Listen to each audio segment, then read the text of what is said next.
We have with us from Houston right now defense attorney Christopher Bebel, who has been kind enough to step in front of a camera there. And I just wonder, just initially, your thoughts. Surprised at the conviction or not? No, I don't think the conviction is surprising, but you have to remember, this is not the type of case the government wants to bring to trial. This was a cliffhanger. This was a close call because Sullivan was largely uncorroborated and because Bernie Ebbers made it difficult by buying so much stock after he had been discharged in 2002. What do you mean? He didn't buy stock, I don't believe, Chris, but he owned a great deal. He owned about 27 million shares even after. He never really sold, which was one of the interesting things. He did use it and pledge it against certain loans, remember, and that left Bank of America on the hook for a lot. Ultimately, WorldCom said they would take care of that because they didn't want him being a big seller. But it always was a big question out there.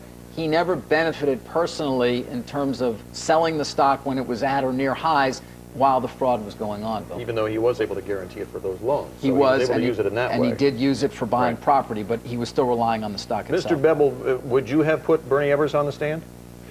That was a big mistake on the part of the defense.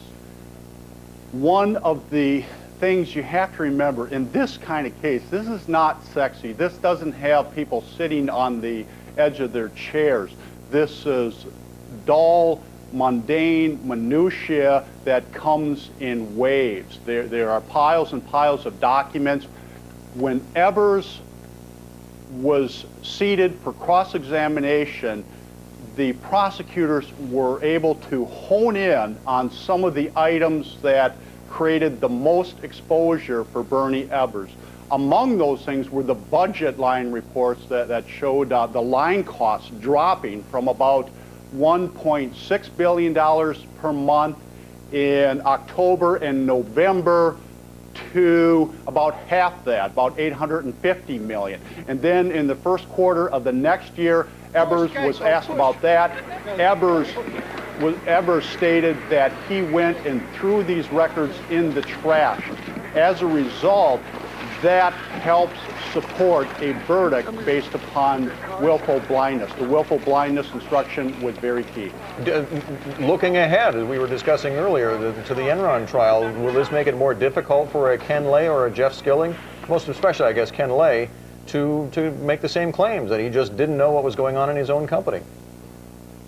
It's difficult for people to make the claims they didn't know what is going on in their company when their statements are being recorded at quarterly conferences with analysts and during appearances before the media. One of the things that was played here before the jury was the CNBC appearance by Mr. Ebbers that occurred in February 2002, where he specifically stated that the accounting practices employed by the company were conservative, very conservative.